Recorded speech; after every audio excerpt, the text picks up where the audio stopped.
Buen día.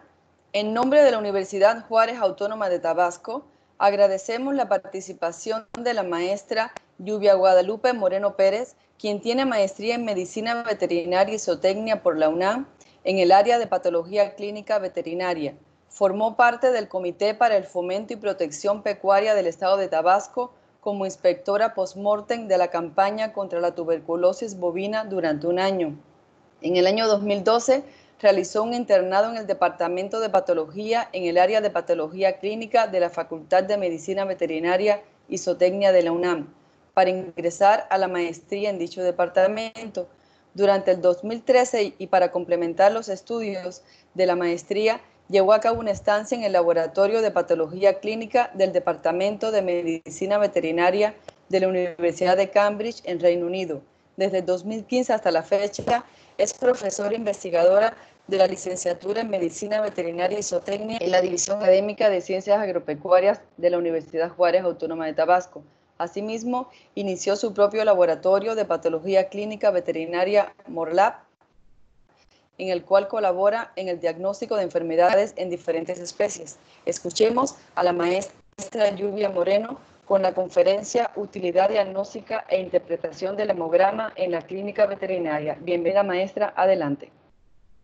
Gracias por la introducción. Muy buenos días a todos.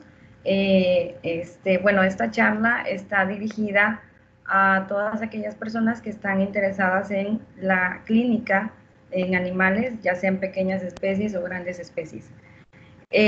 Como ya la maestra Geisela hizo el favor de leer mi profesión, bueno, mi preparación, yo soy patólogo clínico y este estudio o este análisis es uno de los que se realiza prácticamente todos los días. ¿Okay? Entonces vamos a tratar de enfocarlo en cuanto a la utilidad y a la interpretación del hemograma. Quiero iniciar con unas frases que considero son muy importantes y que también nos debe de ubicar en qué tan importante es el uso de pruebas diagnósticas, el uso de análisis que se realiza en laboratorio clínico para poder contribuir a un diagnóstico médico. La finalidad de esto es confirmar o rechazar las hipótesis que tengamos con respecto a las enfermedades que sospechemos en lo que están presentando nuestros pacientes, ayudándonos del examen físico, ayudándonos de la historia clínica, pero es fundamental que usemos pruebas diagnósticas. Y también la otra parte, no solamente pedir el hemograma, sino saber interpretar lo que nos están diciendo esas pruebas diagnósticas. Porque si bien sabemos, son números, pero esos números nos van a dar información muy valiosa para poder establecer un diagnóstico y posteriormente su tratamiento. Se debe considerar que el laboratorio no tiene que ser una panacea, se debe de emplear cuando se requiera y cuando esté indicado. Es decir, tampoco querramos que que llegue el paciente y vamos a hacer un hemograma porque seguro iba a salir algo. Entonces, tampoco tenemos que dirigirnos hasta ese punto. Es saber cuándo utilizarlo y en qué momento solicitarlo. Entonces, durante la práctica médica, pues tenemos una serie de pasos que se deben de establecer para llevar a cabo un diagnóstico y posterior establecimiento de un tratamiento. Y nos ayudamos de la reseña, la anamnesis, que como buenos clínicos ya todos manejamos que debemos obtener.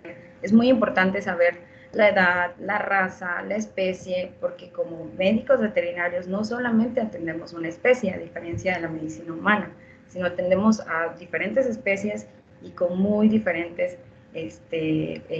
comportamientos fisiológicos. Entonces, teniendo nosotros la reseña, la anamnesis, podemos también complementar con el examen físico. Entonces, ese examen físico y en conjunto con la reseña y anamnesis nos van a ayudar a establecer diagnósticos diferenciales. Hasta ahí es como que lo que normalmente se hace. Esos diagnósticos diferenciales se solicitan o se recomiendan que se hagan no dudando de la capacidad del médico, que esté bien preparado, en que hay médicos que con mucha experiencia dicen, así que a su ojo clínico, como decimos normalmente, pueden decir, seguro tiene dicha enfermedad. Y no es por ponerlo en duda, pero bueno, podemos también tener, hay enfermedades que se parecen mucho, entonces lo ideal es establecer diagnósticos diferenciales. Ahora, ya teniendo estos diagnósticos diferenciales, bueno, cerramos las oportunidades que hay, nos enfocamos en 3 y no estamos, digamos, que perdiendo el tiempo en otros. Y aquí es donde entran las muestras que enviamos al laboratorio. Las muestras que se hacen en un laboratorio no solo es hemograma, efectivamente, también tenemos a los perfil de bioquímica sanguínea, tenemos pruebas para análisis de orina, hacemos también pruebas para detección de parásitos en heces, histopatológicos, cultivos bacteriológicos, etc. Toda esa serie de análisis que nosotros vamos a requerir para poder, de esos 3 diagnósticos diferenciales, nosotros obtener un diagnóstico final, saber cuál es el diagnóstico en específico. Y no solo ayudarnos de muestras que se envíen al laboratorio, sino también de pruebas complementarias de imagenología, todo lo que es rayos X, ultrasonido, resonancia magnética. Esto nos va a ayudar a obtener un diagnóstico. Todo este caminito que estoy repasando es justamente con la intención de obtener un diagnóstico final, saber qué es lo que está provocando estos cambios en el examen físico general, los cambios en la historia clínica que presenta el paciente y poder establecer el tratamiento adecuado. ¿Okay? Entonces, ha sucedido muchas veces, no solo enfocados en hemogramas, sino, por ejemplo, en cultivos bacteriológicos.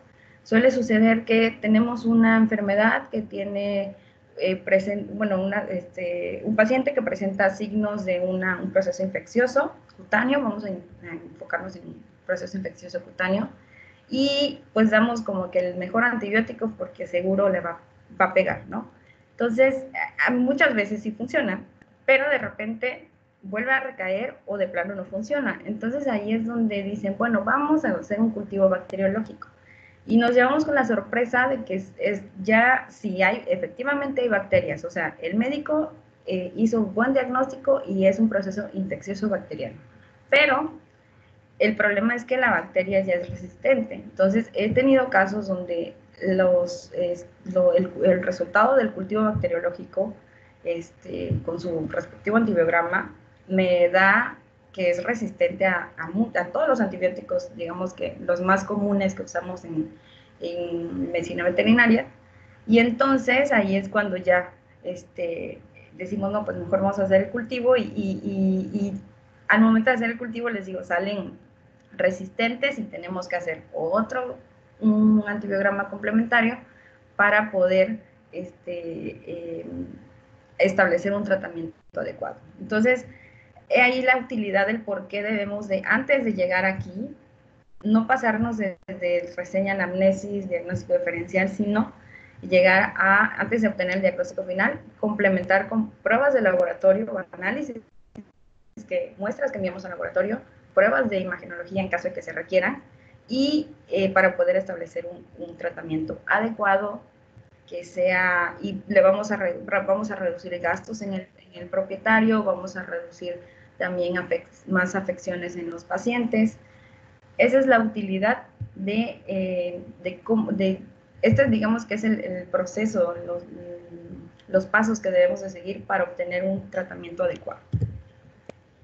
Enfocándonos en el hemograma, bueno, ¿qué es el hemograma? Muchos lo conocen también como biometría hemática, como ¿qué es lo que? Bueno, un eritrograma, pero bueno, efectivamente, también se le puede llamar biometría hemática. Actualmente el término más usado es el hemograma.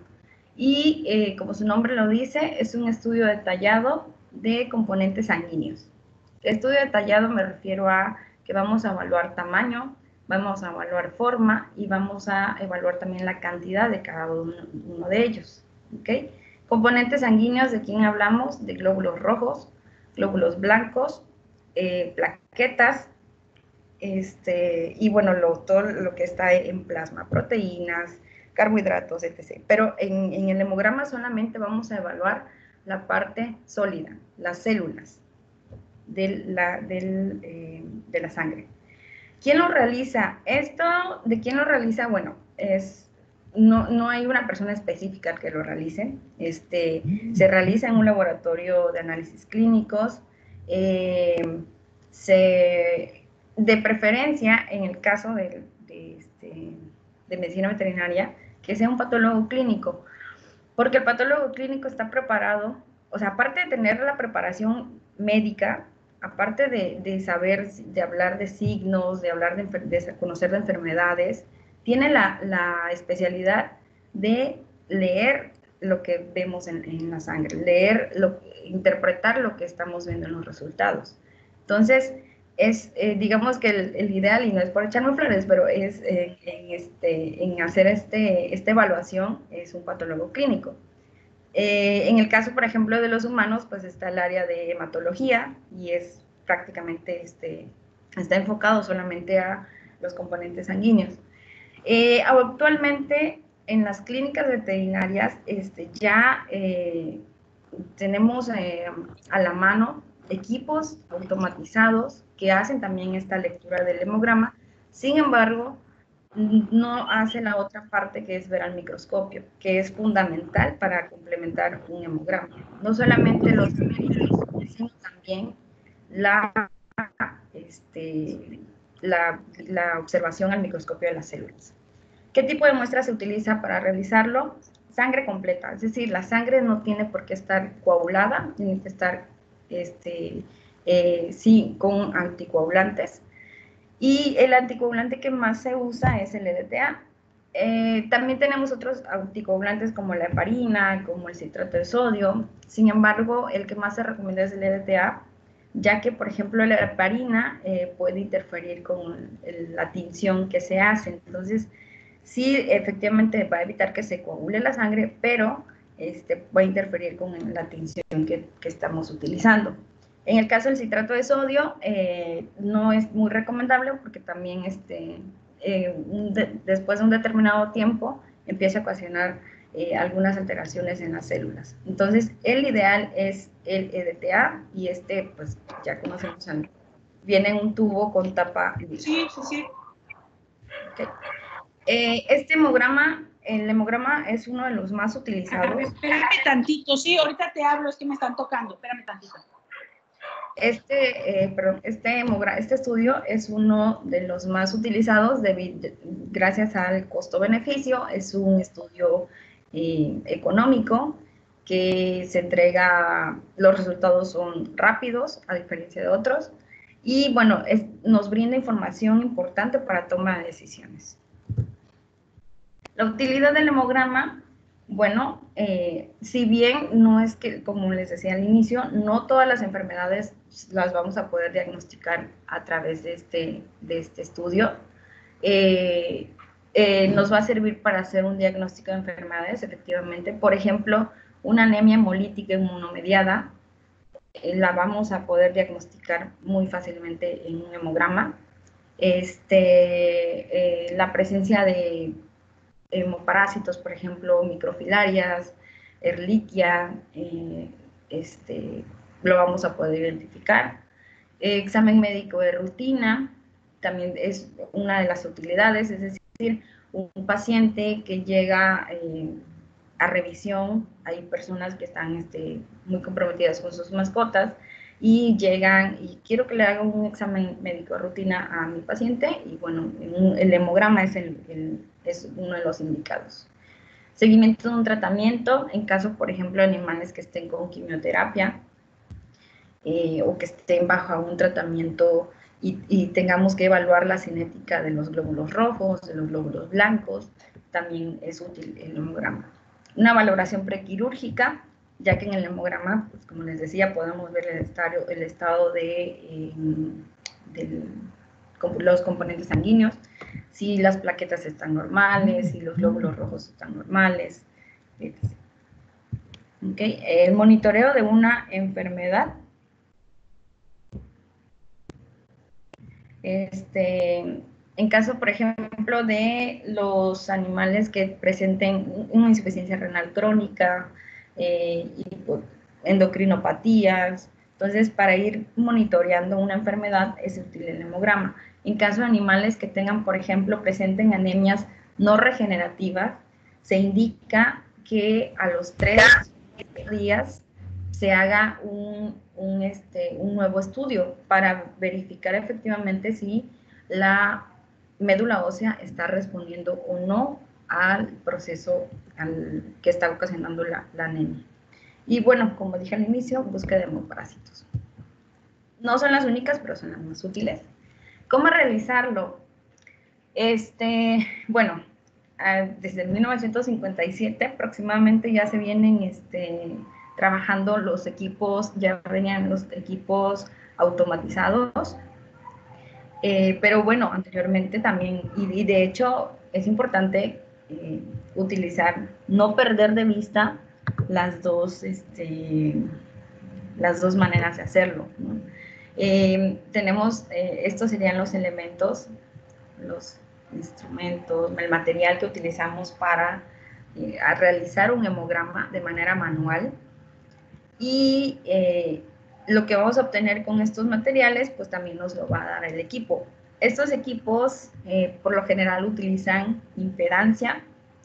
Este mecanismo pues nos ayuda a diferenciar gracias al tamaño de las células, al componente que están presentando, y los más actuales, los que están, digamos que los de última generación, son los de citometría de flujo, que utilizan rayos láser. Estos equipos nos ayudan porque en menos de 5 minutos podemos tener un hemograma utilizando un equipo automatizado. Pero también tiene sus desventajas, porque solamente nos dan numeritos, como vemos en la imagen. Este sería el resultado. Permítame cambiar de puntero.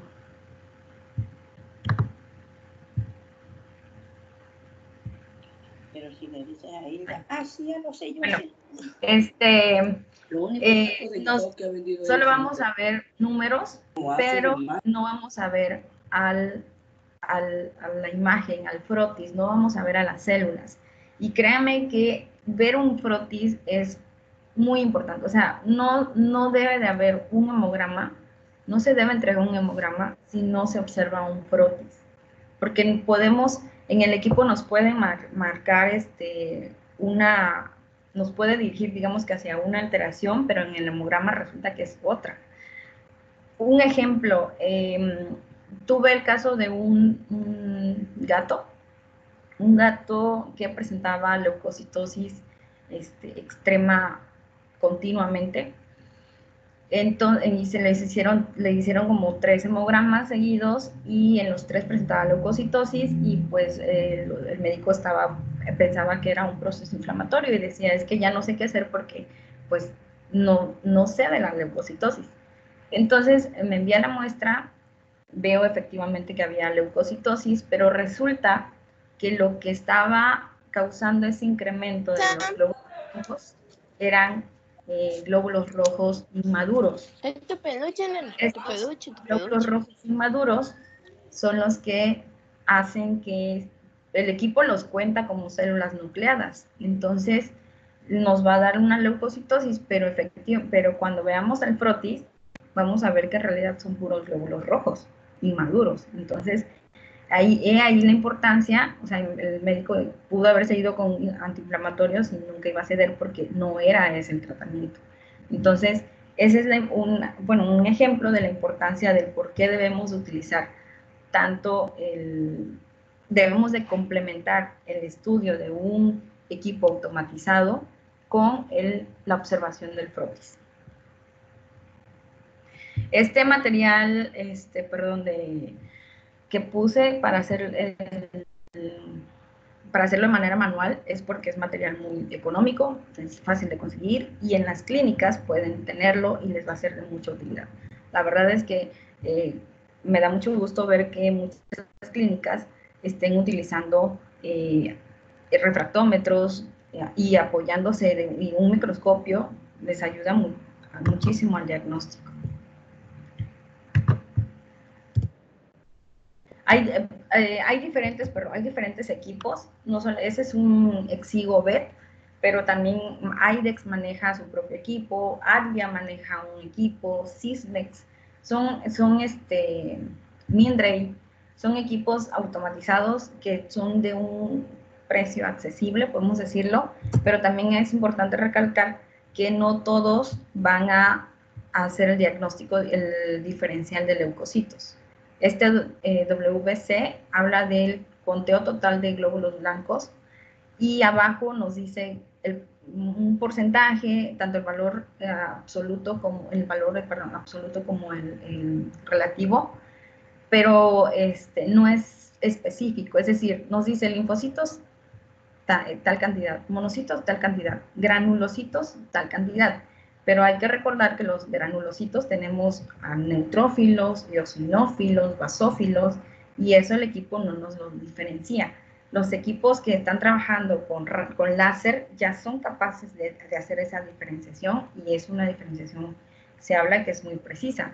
Pero son equipos, la verdad, muy caros, que no están como que tan al alcance, y lo utilizan sobre todo los hospitales que tienen alta demanda de estas muestras. ¿Ok?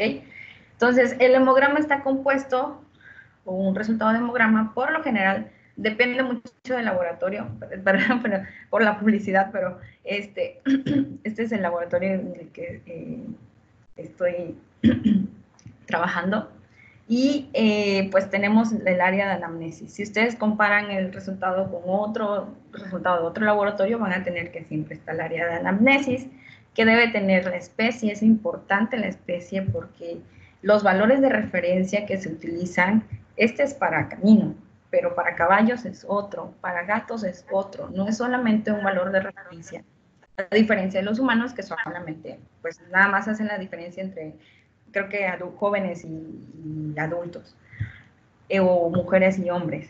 Aquí tenemos diferencias entre especies, entonces van a ser van a haber diferencias significativas. La raza sí hay diferencias, no son tan significativas, por lo tanto no se establecen valores de referencia para cada raza, pero sí para cada especie. La edad, es importante también la edad, porque influye en los animales jóvenes, a veces la sangre no está, los glóbulos rojos no están tan altos como en los animales adultos, entonces van a ser valores diferentes. El género, bueno, la anamnesis. La anamnesis es importante y es una de las diferencias con medicina humana, porque medicina humana, ustedes van a un laboratorio y normalmente no les piden la historia clínica, porque ellos no se encargan de hacer la relación de lo que están viendo con lo que está sucediendo en el paciente. Entonces, este es uno de los, digamos que de los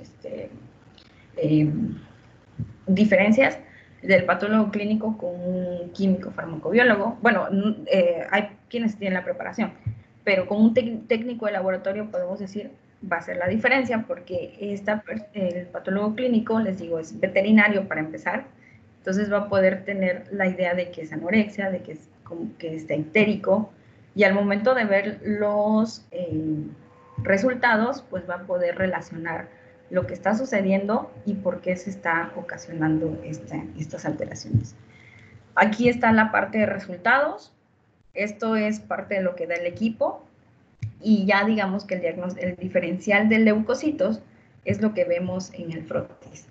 En lo personal, yo solo comparo lo que me da el equipo con lo que veo en el frotis, pero siempre mis resultados van con lo que veo en el frotis. Y en caso de que vea, en este caso, metarubricitos, que son los glóbulos rojos inmaduros, pues se tiene que hacer una corrección del total de leucos, porque quiere decir que no todos los glóbulos maduros, glóbulos blancos o células nucleadas son glóbulos blancos, sino también hay glóbulos rojos. ¿Ok? Y la última parte, esta de interpretación también sí suele suceder. Hay clínicos que dicen, no, o sea, no la necesito, o no la quiero. Entonces, pues, así que el cliente lo que pida. Sin embargo, como patólogos clínicos estamos obligados a dar la interpretación para apoyarles. La idea es unir los conocimientos tanto del clínico como del patólogo clínico. En un hospital clínico veterinario siempre debe haber un patólogo clínico trabajando de la mano con un clínico para que puedan estar apoyándose. Entonces, es fundamental. No son excluyentes estas especialidades. Se hace la especialidad justamente para apoyar al clínico y para que entre los dos se establezca un diagnóstico adecuado. ¿Ok? Bueno, en el estudio del hemograma, pues vamos a ver que vamos a evaluar la parte, bueno, esto lo veo acá.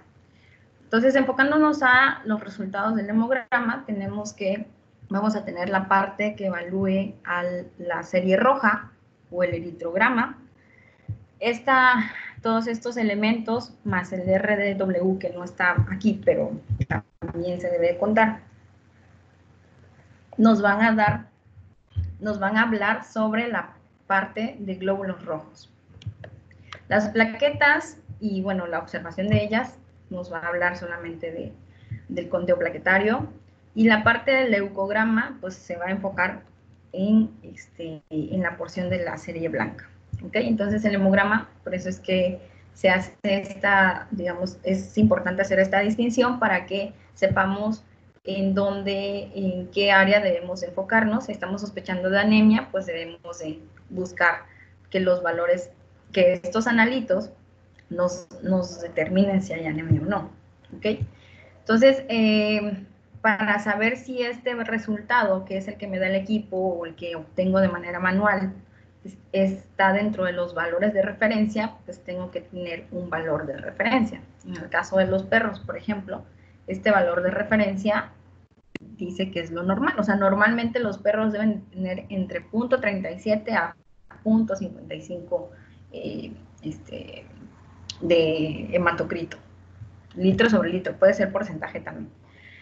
Entonces, si ese está en 47, quiere decir que está dentro del valor de referencia, por lo tanto es un animal que está con valores de referencia, ¿ok? Dentro de valores de referencia, ¿sí? Estos valores de referencia pueden variar según la zona, no es el mismo en zonas altas como en zonas bajas, pero bueno, ya va a depender del laboratorio. Y bueno, es un hemograma, el paciente todo estaba dentro de valores normales. Vamos a enfocarnos en la parte del eritrograma. Recuerden, solamente evaluamos la parte de eritrocitos o glóbulos rojos. Es importante que sepamos la cinética de los glóbulos rojos, porque estos glóbulos rojos nos van a ayudar a, bueno, necesitamos saber, conocer su cinética para poder interpretarlo. Sabemos que provienen de una célula progenitora, un proeritroblasto, o también les llamamos rubriblasto. Van madurando, conforme van madurando, estas células, perdón, son las que no tienen núcleo, o sea, son las células sanguíneas que carecen de núcleo. Entonces, conforme van madurando, van disminuyendo su tamaño y también su núcleo se va saliendo de la célula, y al momento de madurar, pues ya quedan sin el núcleo, ¿ok? Esta pérdida del núcleo la hacen saliendo de médula ósea, entonces sangre periférica, todo esto que los inmaduros los vamos a encontrar en médula ósea, y los maduros, los eritrocitos maduros que ya no tienen núcleo, van a estar en sangre periférica. Entonces, lo normal es que encontremos a los eritrocitos sin núcleo en sangre periférica, hablando de mamíferos. Hay la excepción en aves y reptiles, porque las aves y reptiles suelen quedarse con el núcleo y nunca lo pierden, siempre mantienen el núcleo. El hecho de que, digamos que en algún momento tuvieron un núcleo, les da la forma bicóncava, es como si aplastáramos como una llanta más o menos, porque en ese espacio que está hundido, ahí tuvo núcleo. Entonces queda como la cicatriz del núcleo. Para que se lleve a cabo la producción de glóbulos rojos, necesitamos a una hormona que es producida por el riñón. Y esta eritropoyetina pues va a estimular a la médula ósea aunado a IL-3 para que produzca estimulan la médula ósea para la producción de glóbulos rojos.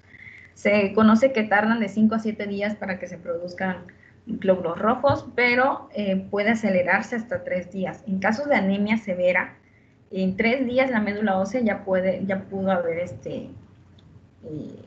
ya está produciendo nuevos glóbulos rojos a manera de suplantar la pérdida que tuvo.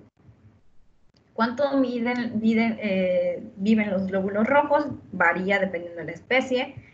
Las aves duran 35 días aproximadamente, gatos de 70 a 90 días, perros de 100 a 120, etc. Y estos glóbulos rojos no duran todo el tiempo. Como ya vimos, solamente 120 días. ¿Qué pasa con ellos? Se lleva a cabo la destrucción, su destrucción, y esto lo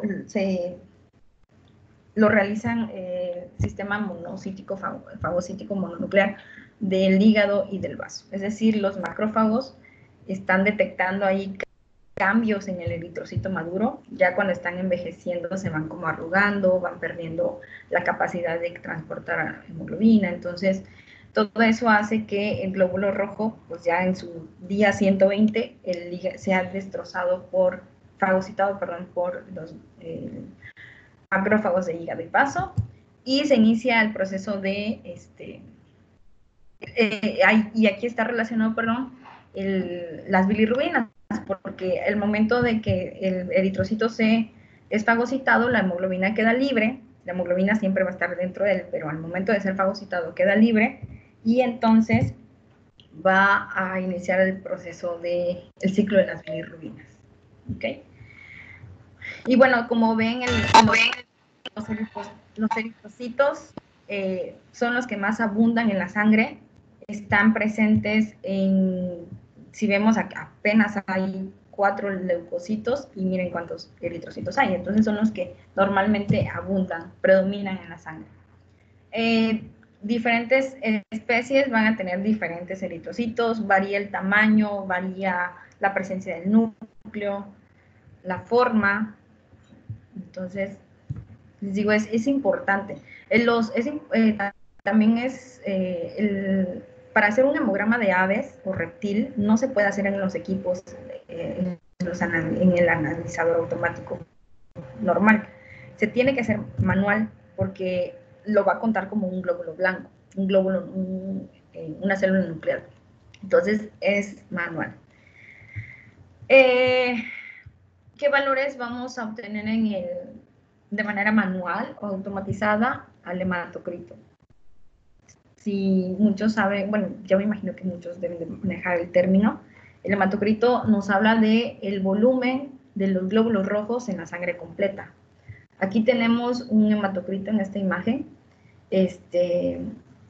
y vemos que la sangre, cuando se llena el tubo, la sangre estuvo desde donde está este punto rojo hasta acá arriba, todo esto es la sangre, pero este capilar se sometió a centrifugación y por fuerzas de centrífuga, todo lo más pesado se fue hacia el fondo.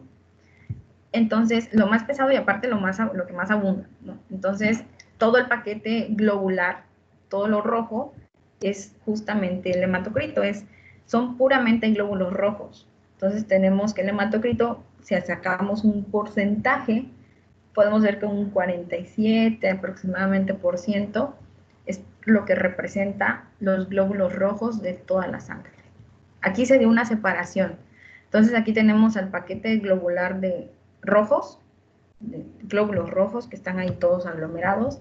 Encima se quedan los leucocitos, que es una pequeña capa blanca, y luego está la capa de plaquetas. Perdón por la imagen, me salió chiquita. Y bueno, todo el restante es el plasma, que está contenido en la sangre. ¿Ok? Entonces, ¿qué es lo que medimos nosotros como hematocrito? Esta porción. Sacamos una regla de 3, medimos el total de la sangre y ya calculamos qué porcentaje representan los glóbulos rojos de toda la sangre. Les digo, aproximadamente en esta imagen es como un 47%. Si fuera un 15 y eso representa, se divide entre 100 y pues ya tenemos al punto 37 y punto 55. En el que si tuviéramos un hematocrito de punto 15 estaría como hasta aquí en los glóbulos rojos y todo lo demás fuera plasma y sería muy poquito el paquete de glóbulos rojos. Ese es el hematocrito, volumen. Hablamos no de cantidad, hablamos de volumen, de porcentaje. La hemoglobina, bueno, es una proteína que se encarga de transportar el oxígeno y que vive y se encuentran dentro de los glóbulos rojos. Entonces va a estar relacionado. Si yo tengo muchos glóbulos rojos, pues voy a tener, por ende, que voy a tener cantidad adecuada de hemoglobina. En los eritrocitos, bueno, aquí sí ya hablamos del conteo como tal, o sea, ¿cuántos eritrocitos? Aquí hablamos de números, de cantidades. En el hematocrito solamente hablamos de porcentaje. También tenemos unos índices eritrocitarios que están aquí, BGM y CGMH. El BGM nos habla sobre el volumen o el tamaño del eritrocito. Y bueno, lo podemos obtener de manera manual o el equipo pues ya hace el cálculo y nos lo da automáticamente. El caso del CGMH nos habla de la concentración de hemoglobina dentro del eritrocito y también se puede obtener de manera manual. Se conoce o se sabe que la cantidad de hemoglobina representa un tercio del hematocrito. Entonces, normalmente utilizamos lo dividimos entre, si queremos, por ejemplo, tener cuánta hemoglobina hay con este hematocrito, lo dividimos entre, perdón, si queremos, vamos a dividir la hemoglobina entre el hematocrito para poder, de la hemoglobina para poder obtener qué tanta hemoglobina hay en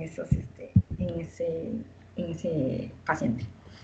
Otro valor, otro índice eritrocitario que nos ayuda mucho es el RDW. Este nos lo da el equipo y nos lo da en porcentaje. Algunos manejan entre 14 y 17 como normal, otros 14 y 16. Y es como el BGM, porque también nos habla del tamaño, la variación que hay entre el tamaño de los eritrocitos. Si tenemos eritrocitos muy grandes, vamos a tener un RDW alto y esperamos también al BGM que esté alto. ¿Okay? Aquí, por ejemplo, que esté en 79 nos quiere decir que hay eritrocitos grandes y bueno, nos hablan del ancho de distribución eritrocitaria y del volumen globular medio. ¿Qué alteraciones vamos a encontrar en el eritrograma? Pues hay dos principales, o que estén aumentados o que estén disminuidos. Siempre hay que relacionar hematocrito, hemoglobina y eritrocitos para hablar de anemia o de eritrocitosis. En el caso de la eritrocitosis, pues van a estar incrementados. Hay ocasiones en las que solamente está incrementado el hematocrito o la hemoglobina y puede haber alguna interferencia ya analítica con algunos artefactos como lipemia. En el caso de la anemia, también a veces solamente vamos a ver al hematocrito disminuido, pero hay que considerar hemoconcentración, hay que considerar inflamación para poder interpretarlo. ¿Okay? Entonces, las alteraciones que vamos a encontrar en el paquete de glóbulos rojos van a ser eritrocitosis o anemia. Esta tablita es una tablita que utilizamos comúnmente y lo utilizamos teniendo en cuenta los sólidos totales. Estos sólidos totales se leen, bueno, no los tengo aquí, pero se leen con el refractómetro. Ponemos una gotita de plasma en el refractómetro y observamos qué cantidad de proteínas es la que estamos, de sólidos, perdón. ¿Quiénes son los sólidos totales? Puede ser la glucosa, puede ser la urea, pueden ser las globulinas, pueden ser por interferencia con la lipemia, pero se cree que principalmente está representando a las proteínas plasmáticas, en este caso albúmina o globulinas. Entonces, cuando nosotros observamos un incremento de sólidos totales con el hematocrito, podemos decir que algo está pasando, que el plasma, la cantidad de líquido está disminuida y está haciendo que se incremente. No es digamos que no es un incremento real de las células ni de las proteínas, sino lo que está pasando es que se está perdiendo el líquido. ¿Sí me explico? O sea, no es que se estén produciendo nuevos eritrocitos o más proteínas, sino en realidad se está perdiendo líquido. ¿Cómo vamos a saber si es por hemoconcentración? Pues la historia clínica nos va a decir que tiene vómito, que ha tenido diarrea, que no toma agua. Entonces, si vemos un hematocrito alto, aquí ya podemos empezar a hablar de eritrocitosis. Si vemos una eritrocitosis con los sólidos totales aumentados, podemos hablar de un proceso de deshidratación. Y la historia clínica aparte nos dice que ha tenido diarrea, vómito, exceso en la sudoración, etc. Entonces estamos hablando de un proceso de deshidratación. Si hablamos de una eritrocitosis con sólidos totales normales, entonces es muy probable que sí esté habiendo un incremento nada más en la cantidad de glóbulos rojos. ¿Qué puede hacer que se incrementen los glóbulos rojos? Por ejemplo, un proceso de estrés agudo, animales que estén forcejeando durante la toma de muestra, animales que estén acabando de hacer un ejercicio y se tome la muestra, cuando están asustados y hay una esplendocontracción. Entonces, como el vaso tiene una reserva de glóbulos rojos y y está influenciado por la liberación de catecolaminas, puede hacer que el hematocrito aumente el volumen de los glóbulos rojos y por lo tanto vamos a tener una eritrocitosis.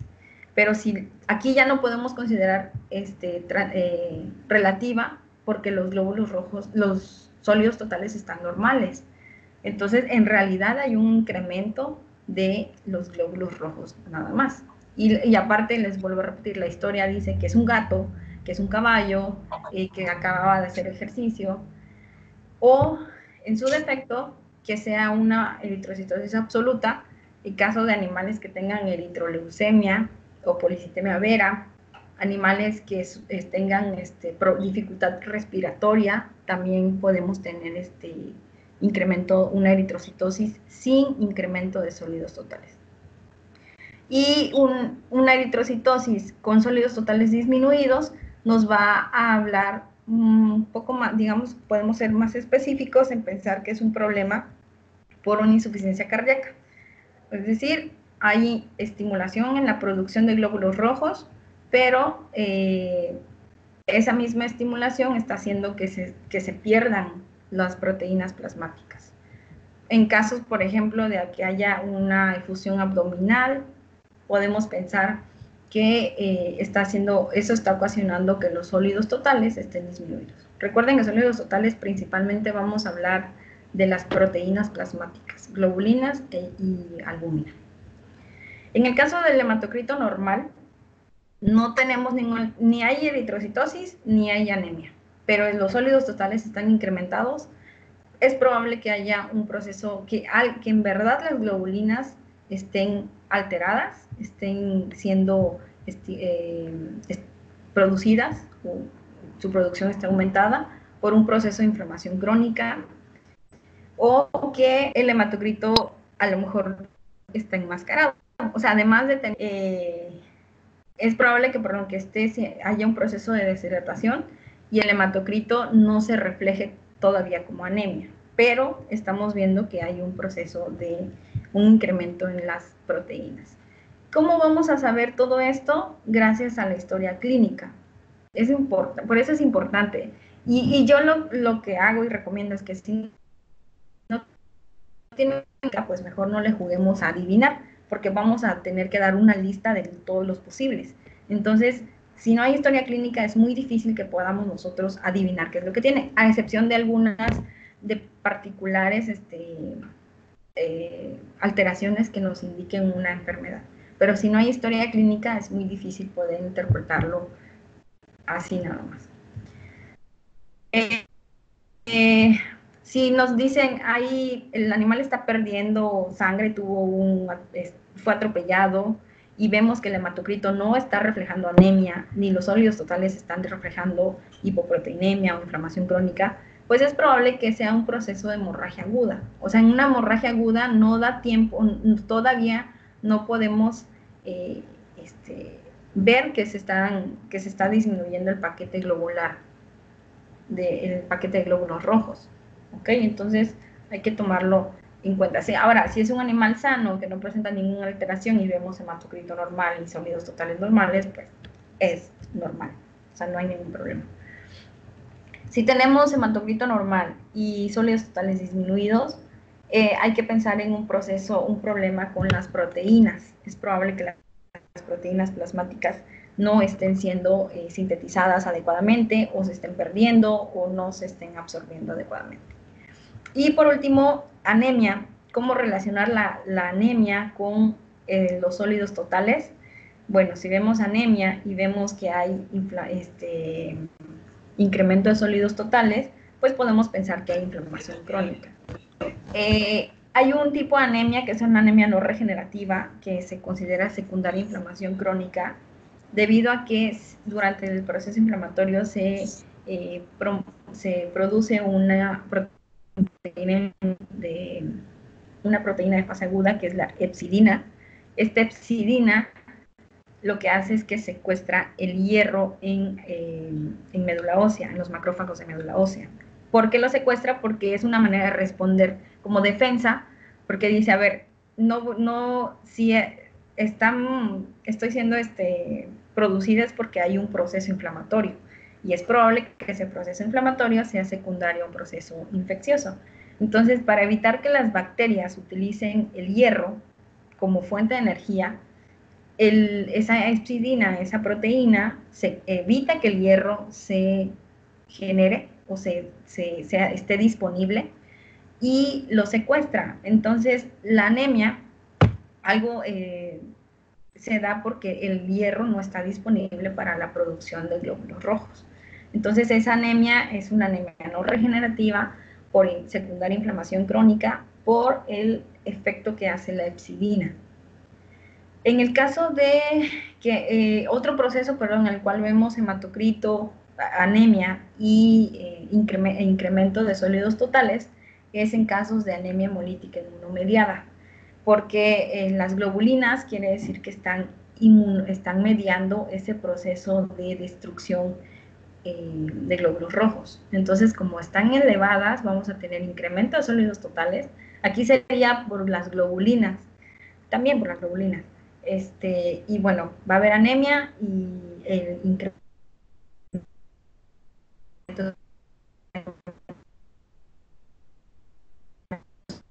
totales normales. Vamos por aquí. Se puede dar por aumento en la destrucción, por un proceso hemolítico, una hemorragia, un proceso hemolítico, no inmunomediado.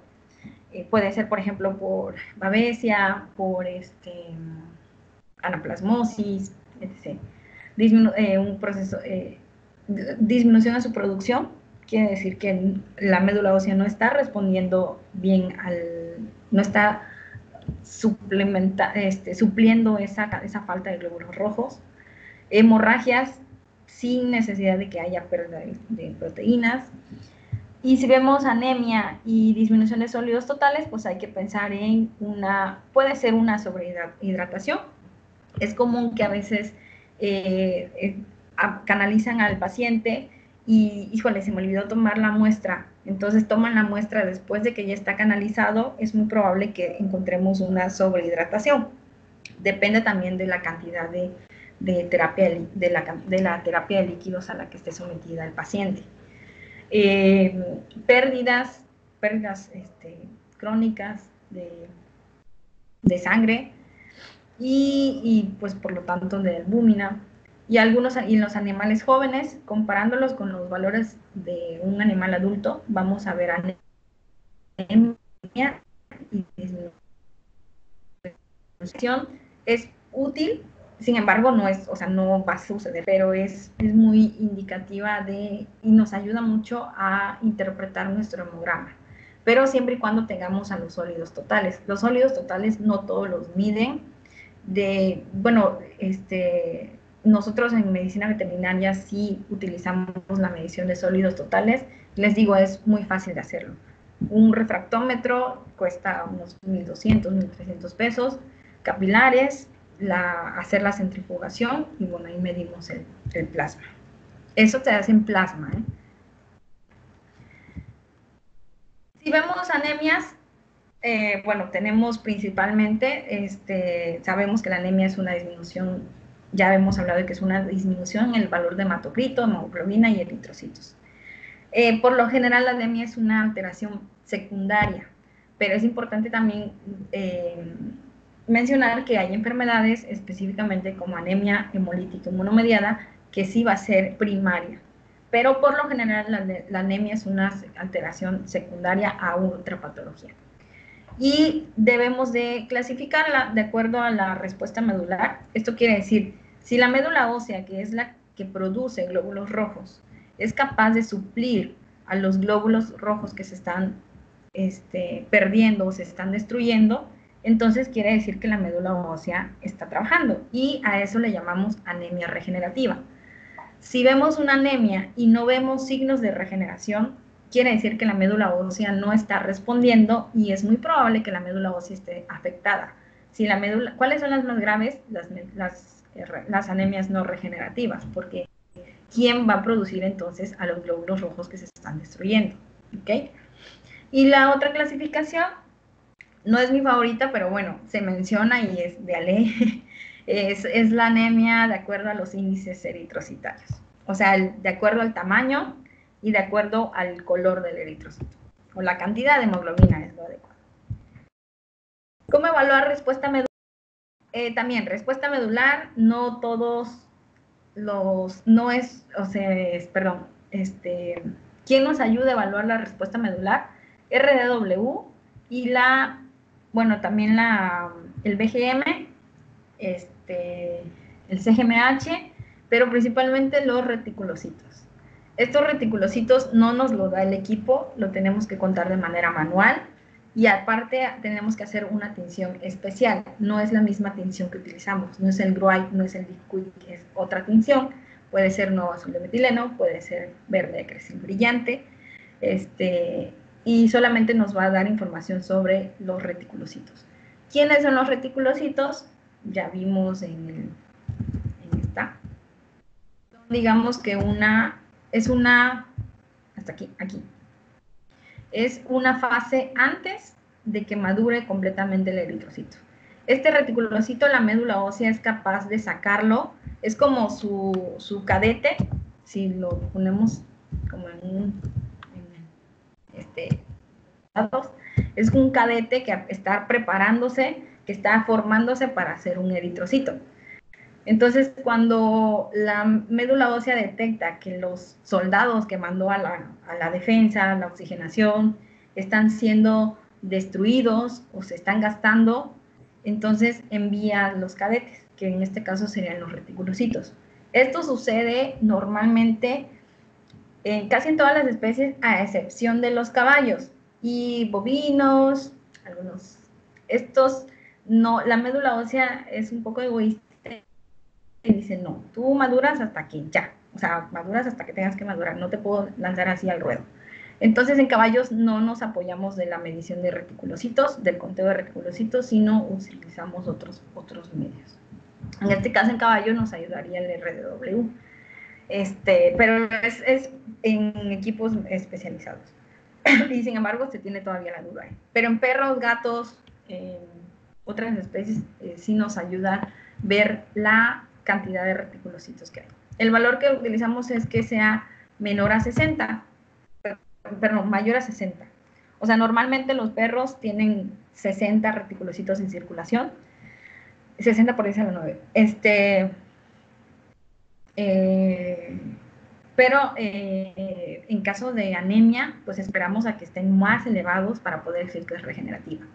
Ahora, si nosotros vemos en el hemograma que tiene 30, podemos decir que tiene signos de regeneración, pero no podemos darla como regenerativa totalmente porque no estamos viendo un incremento real.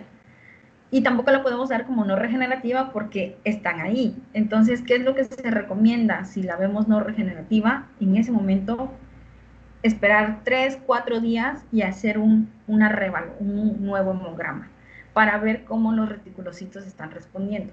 Si en ese hemograma, después de los 3 días, ya vemos reticulocitos mayor a 60, pues quiere decir que es regenerativa. Si vemos que disminuyó, entonces ya estamos hablando de un proceso no regenerativo.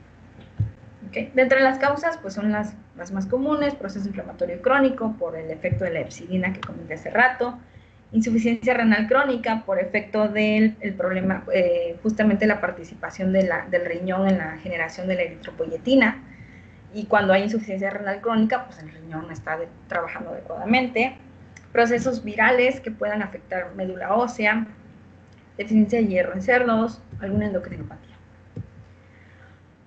Ok, bueno, este es como que les digo, la otra manera de clasificarlo, es un poco tedioso, pero y tiene que ver con cómo vemos el BGM y el CGM. ¿Okay?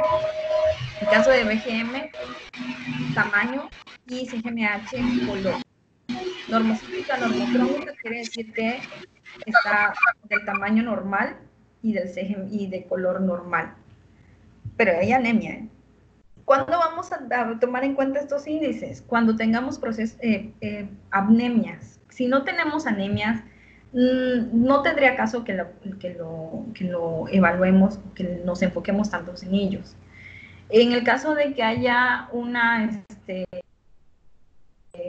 aquí, por ejemplo, eritrocitos, una anemia, pero con eritrocitos grandes y pálidos, esta es la única que se considera regenerativa. Puede ser en procesos hemorrágicos, hemolíticos, porque otra vez, la médula ósea está mandando a los reticulocitos inmaduros a circulación para suplir a los eritrocitos que se están perdiendo. La anemia macrocítica normocrómica son eritrocitos grandes, pero de color normal. Hay algunas razas que presentan esta macrocitosis de manera normal, como el caniche. En casos de leucemia viral felina podemos encontrar también este tipo de anemia, este tipo de imagen que nos va a dar la anemia macrocítica normocrómica. Eritrocitos grandes con color normal. Y por último, la anemia microcítica hipocrómica, es decir, eritrocitos chiquitos y pálidos.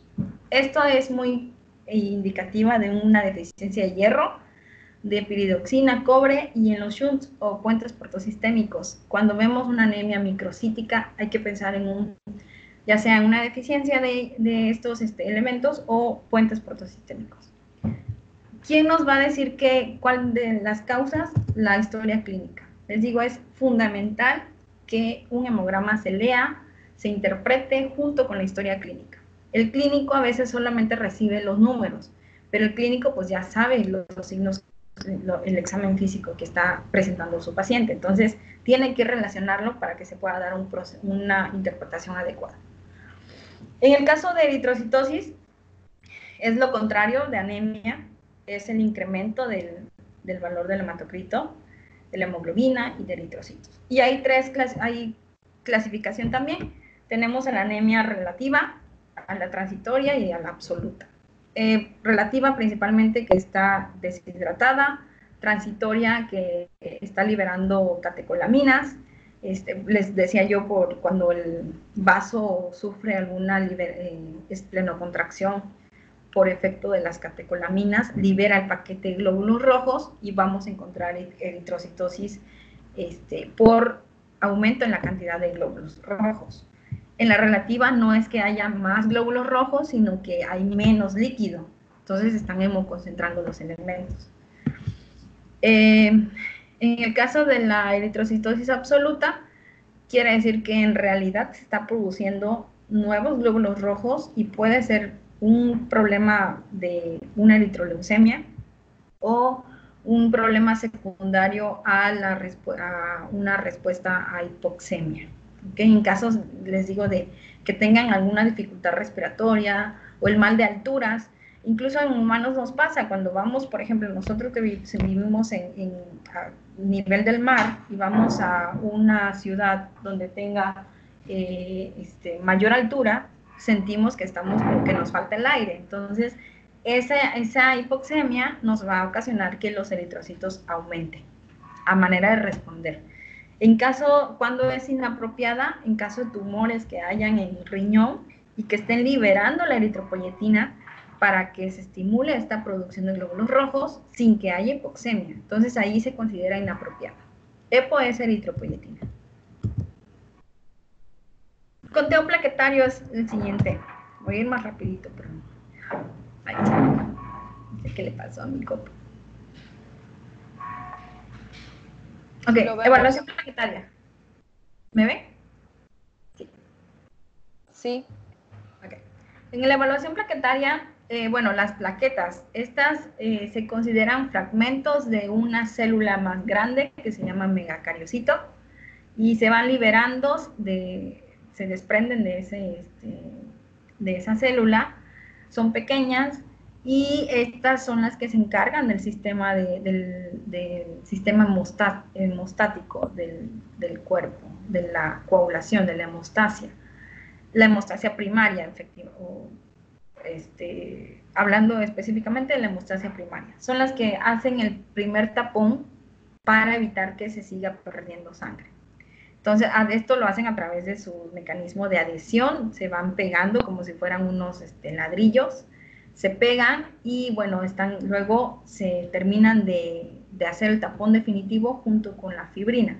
Pero a las primeras que reaccionan en un proceso de hemorragia son las plaquetas y van a hacer el tapón plaquetario. Tenemos dos alteraciones que vamos a ver en las plaquetas, o están disminuidas o están incrementadas. Nuestro valor de referencia en perros y en casi todas las especies es de 200 a 600, a excepción de caballos que son 100 y las mínimas y gatos que son 300. Entonces, este está dentro del valor de referencia. Si está fuera de valor de referencia, si está disminuida, vamos a hablarle en trombocitopenia. Las penias son disminución y la citosis son aumento. ¿Qué puede causar que las plaquetas disminuyan? Aumento en su consumo. Por ejemplo, que haya un proceso de hipercoagulación o que haya muchas hemorragias y se estén consumiendo por el uso que ellas tienen, o que las estén destruyendo. Hay patologías, por ejemplo, trombocitopenia inmunomediada, sistema inmune que esté alterado y que esté atacando a las plaquetas, las va a destruir y vamos a tener trombocitopenia, o que la médula ósea no la esté produciendo porque esté dañada la médula ósea. En caso de pérdidas de hemorragias agudas, podemos ver trombocitopenias y secuestro. En el caso de de que el vaso, como dice acá arriba, contiene entre 30 y 40% de la masa circulante. Entonces, un secuestro en vaso puede hacer que una esplenomegalia puede hacer que las plaquetas disminuyan. Una causa muy común que vemos en los hemogramas y en los equipos, a veces los equipos nos dicen, hay trombocitopenia, pero vemos el frotis y nos encontramos con esto. Esto es un frotis normal. Estamos en la cola del frotis. Y estas pequeñitas, las más chiquititas, moraditas, son las plaquetas. Entonces ellas están agregadas. Hay veces que el paciente no se deja muestrear adecuadamente, sino lo que hace es que se empieza a mover y empieza a forcejear y tardamos un poquito en extraer la muestra. Y luego tardamos en depositarla en el tubo con EDTA, entonces eso puede hacer que las plaquetas se estén agregando. Y cuando la veamos el frotis, vamos a ver las que ya estaban formando un coagulito.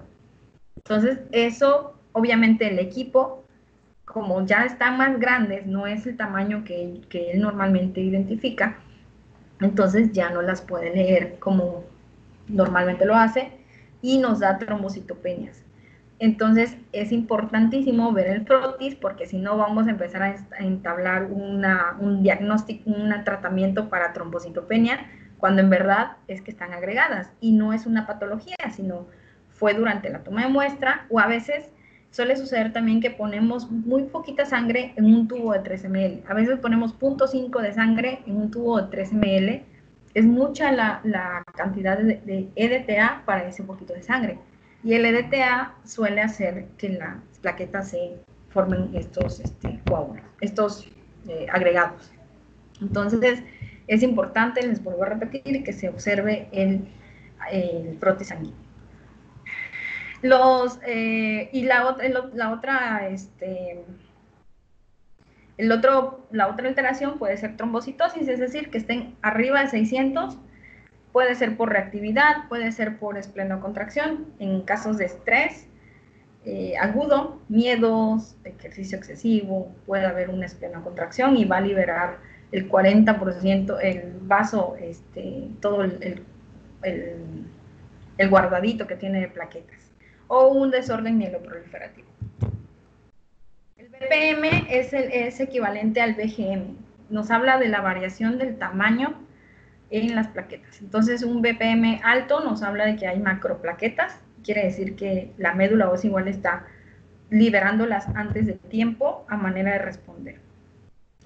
Leucocitos, creo que ya me pasé el tiempo, pero no puedo hacerlo más cortito.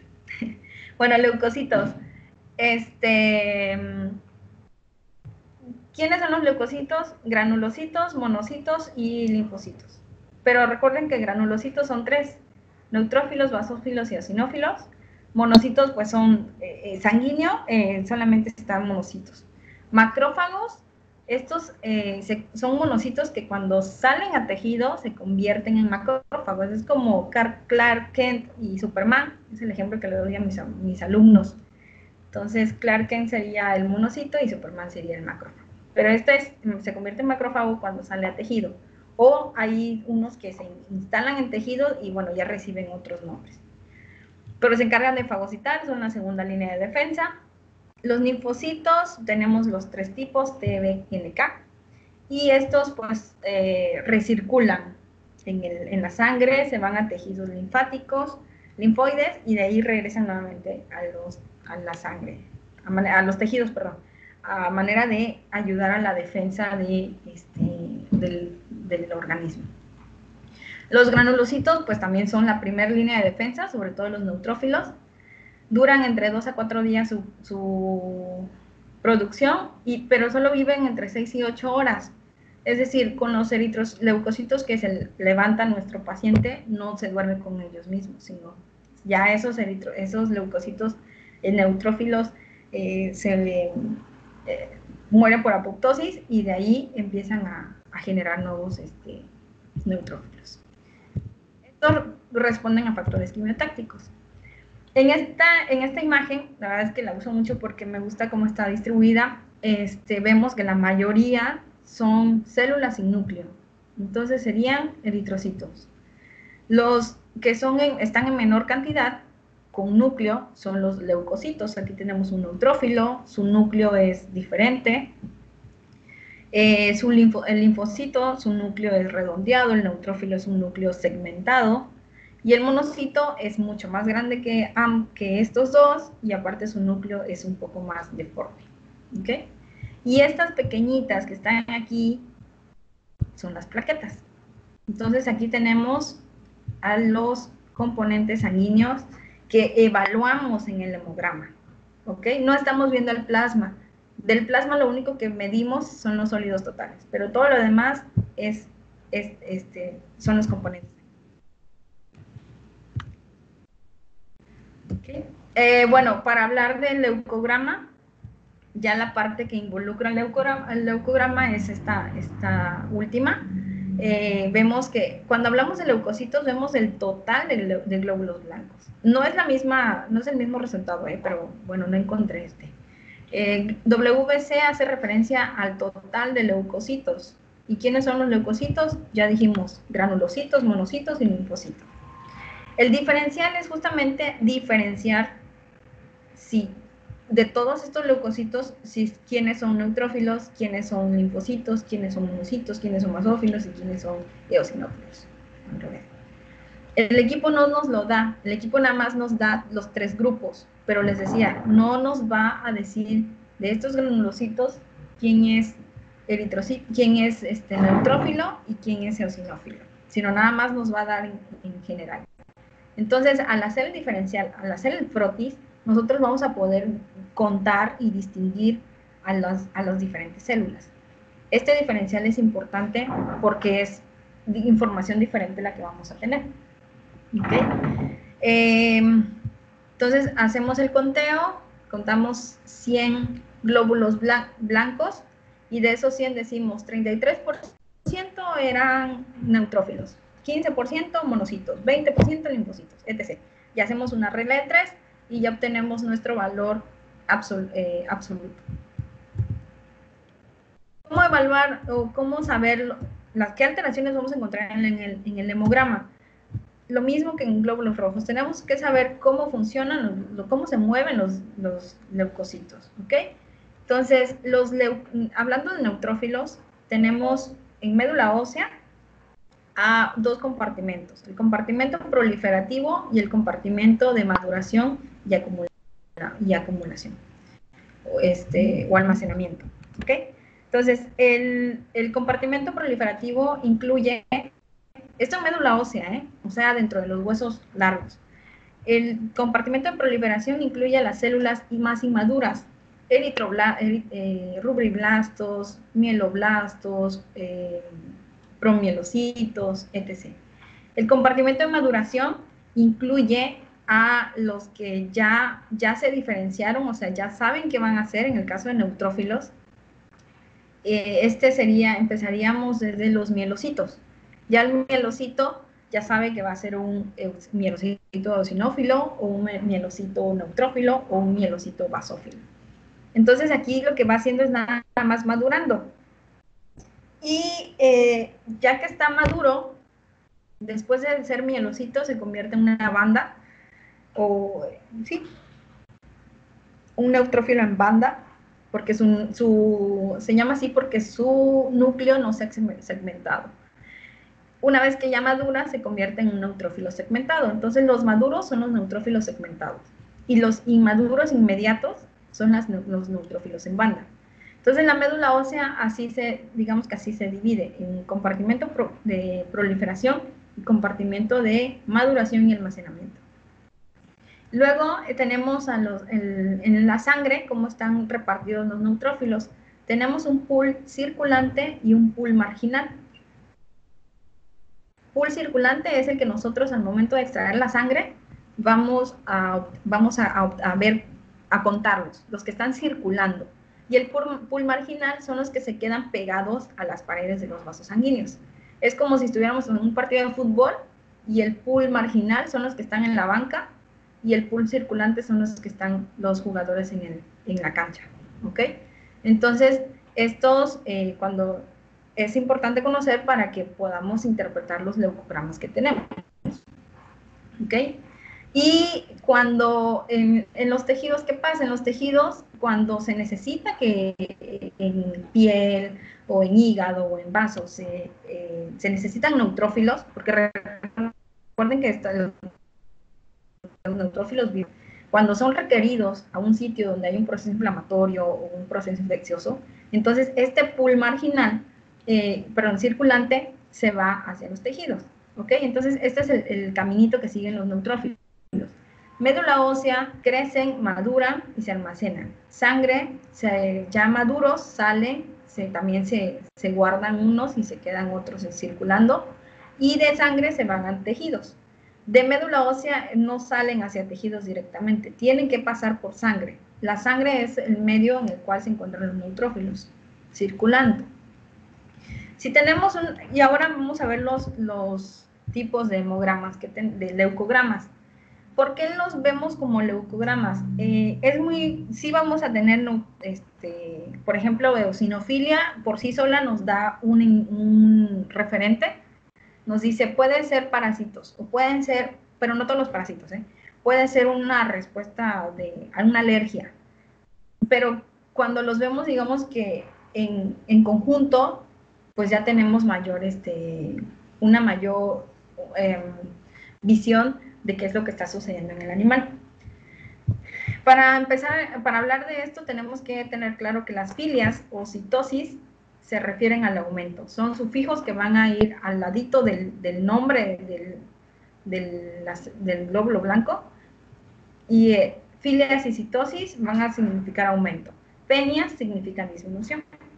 Entonces tenemos leucogramas por estrés agudo, por corticosteroides, que serían ya sea estrés crónico o por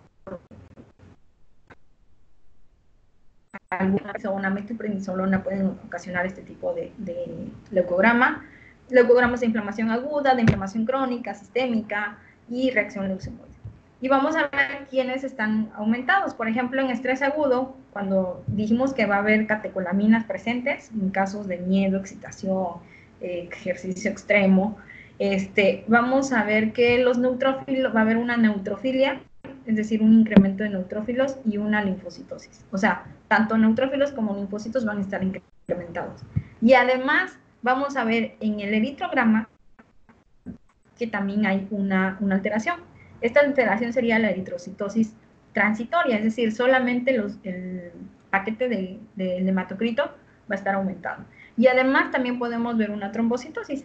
Entonces, estos 4 hallazgos ya nos indican que el paciente está pasando por un proceso de estrés agudo. En el caso de que veamos, bueno, aquí está la imagen, creo. Está. ¿Qué sucedió aquí? Esta es una leucocitosis fisiológica y es lo que llamamos por estrés agudo. La médula ósea, los compartimentos de médula ósea no se movieron. Los que se movieron fueron los de la sangre. El pool marginal, por efecto de las catecolaminas, se desprendieron, es decir, es como si todos los jugadores de la banca fueran hacia la cancha. Entonces ya tenemos muchos jugadores en el campo, ya tenemos muchos neutrófilos en el campo. Eso va a hacer que nuestro paquete de neutrófilos incremente y vamos a verlo como una neutrofilia. En el caso de las inflamaciones, del estrés por corticosteroides, creo que no tengo la imagen. ¡Ay! Ya casi terminamos. No la tengo. Pero bueno, en el caso del estrés, vamos a tener neutrofilia, linfopenia, eosinopenia, en caso de perros monocitos, monocitosis y algunos hipersegmentados. Esto es porque los corticosteroides secuestran, evitan que, bueno, primero, hacen que se desprenda el pool marginal al pool circulante y aumenta, pero también evita que se salgan a los tejidos, entonces todos están acumulando neutrofilia. En el caso de los linfocitos, lo que hace es que evita que los linfocitos se salgan de la sangre y se vayan a tejidos linfoides. ¿Se acuerdan que les dije que los linfocitos hacen una circulación de sangre hacia tejidos linfoides? Bueno, esta circulación ya no se da y quedan secuestrados los linfocitos. Además, los que quedan en sangre, los linfocitos quedan secuestrados en los órganos linfoides. O sea, ya no, una vez que salen de sangre ya no entran. Y los que quedan en sangre se destruyen por efecto de los corticosteroides endógenos. Entonces vamos a tener neutrofilia, linfopenia. A ver, no siempre tenemos eosinopenia, pero si hay es porque el mismo efecto de los corticosteroides hacen que los eosinófilos se destruyan. Y en el caso de los monocitosis, igual hay un pool marginal, se acumulan en sangre y bueno, se quedan ahí atrapados. Y justamente porque los neutrófilos no pueden salir, se empiezan a hipersegmentar. Y bueno, ahí vamos a tener, si vemos todo este cuadro, seguro es por un efecto, por un estrés ya sea por corticosteroides endógenos o secundario a la terapia con corticosteroides. Es importante también que manejen, que sepan qué tratamiento bajo qué tratamiento está sometido el paciente para que puedan interpretar estas alteraciones. Inflamación aguda, vemos neutrofilia, podemos ver neutrófilos tóxicos, desviación a la izquierda, La inflamación aguda, ¿quién sale? ¿Quién está requiriendo está demandando a los neutrófilos? Los tejidos.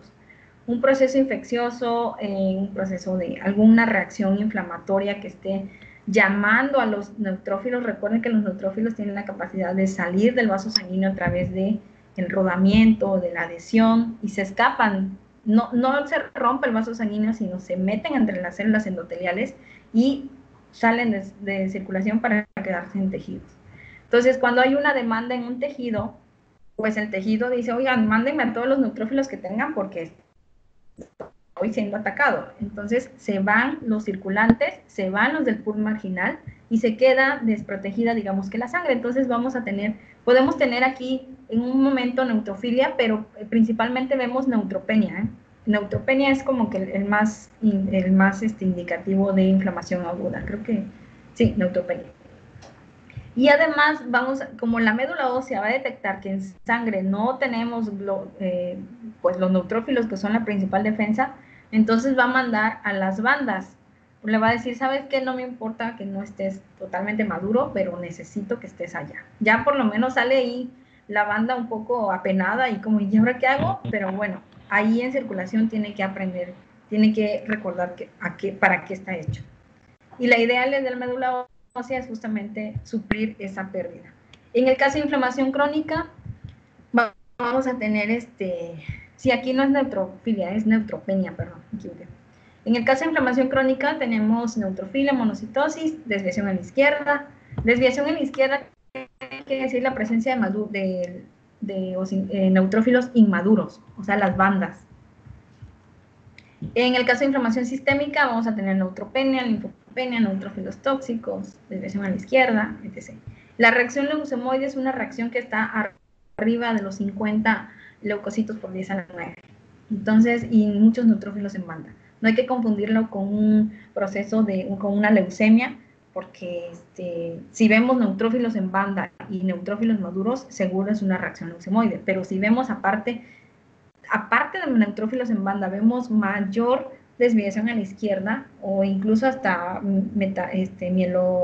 promielocitos, ya hay que pensar en un problema de una neoplasia, una leucemia, ¿ok? Pero si vemos nada más las bandas y aparte la historia nos indica que es un proceso inflamatorio o infeccioso, hay que pensar en una reacción leucemoide. Por sí solo las alteraciones en los linfocitos nos pueden indicar proceso viral crónico, viral agudo. En el caso de los eosinófilos, si los vemos incrementados, como les comenté anteriormente, los podemos relacionar a parasitosis, sobre todo aquellas que realizan modificación larvaria como ancilostoma, toxocariosis. Muchos dicen dirofilariosis, pero de verdad yo he tenido muchos casos de dirofilaria y son contadas los que presentan eosinofilia. Entonces, no es que no aparezcan, pero sí, son no siempre, no cada que vean eosinofilia piensen en dirofilariosis. ¿Okay? Frotis, y bueno, esto es en cuanto a la interpretación de los números. El acompañamiento de esta interpretación es un frotis sanguíneo, ¿ok? No se necesita gran cosa más que capilares, portaobjetos y una tensión rápida les puede sacar de apuros, o un Wright, que es un poco más, no es tan rápido como el hemocolorante rápido, pero sí también sirve. Y bueno, aquí digamos que la técnica de cómo hacerla, de preferencia que tenga una cola, un espacio donde se pueda leer los eritrocitos, que se vean así, dispersos, que no se vean amontonados. Entonces, en digamos que es el espacio ideal para hacer el conteo del diferencial. ¿Qué información nos da un frotis? Podemos ver aglutinación. De hecho, en esta imagen aquí se ve pequeños puntitos como cúmulos, como agregados de algunos coagulitos. Esto es aglutinación eritrocitaria. Esta muestra, frotis, perdón, es de esta muestra, ¿eh?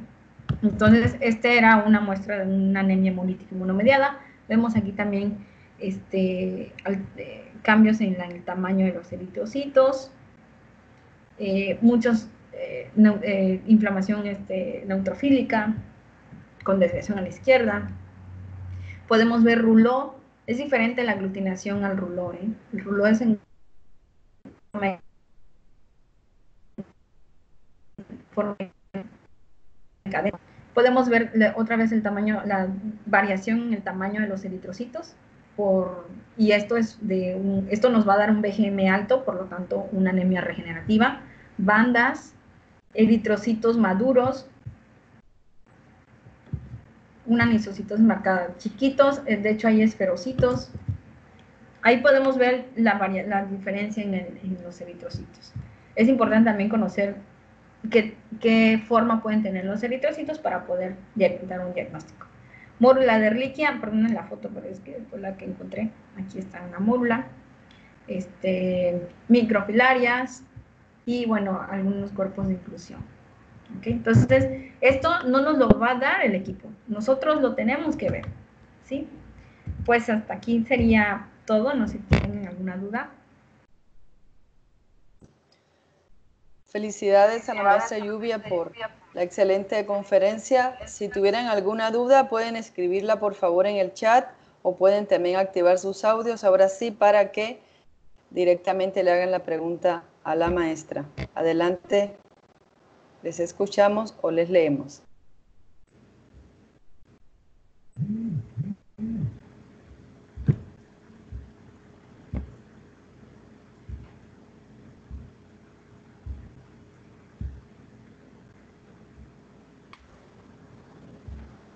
Parece que no hay preguntas, maestra. No. Bueno, disculpen si fue muy rápido. Tampoco comentarios. Solamente le agradecen y le felicitan en el chat por la plática.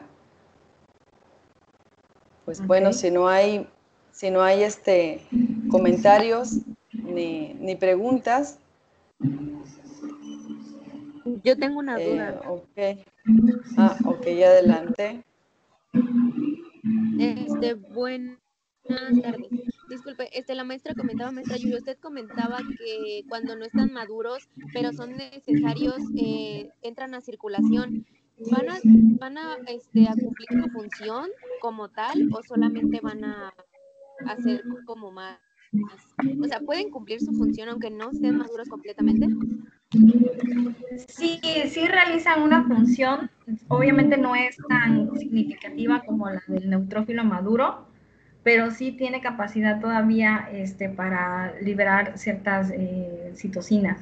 Y tiene la función fagocítica, que es la más importante del neutrófilo, está un poco disminuida en ellos. Entonces, no van a responder de igual manera que el maduro, pero sí van a tener capacidad de defender.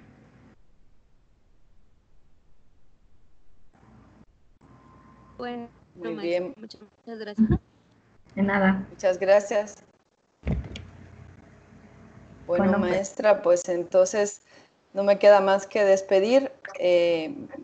Antes de despedir, comentar que posteriormente se va a subir el video de la conferencia al canal virtual en YouTube.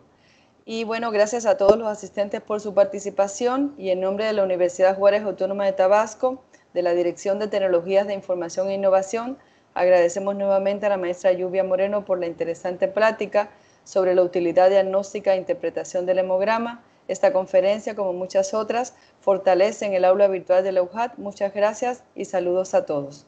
Buenas tardes. Gracias. Hasta luego. Mucho gusto.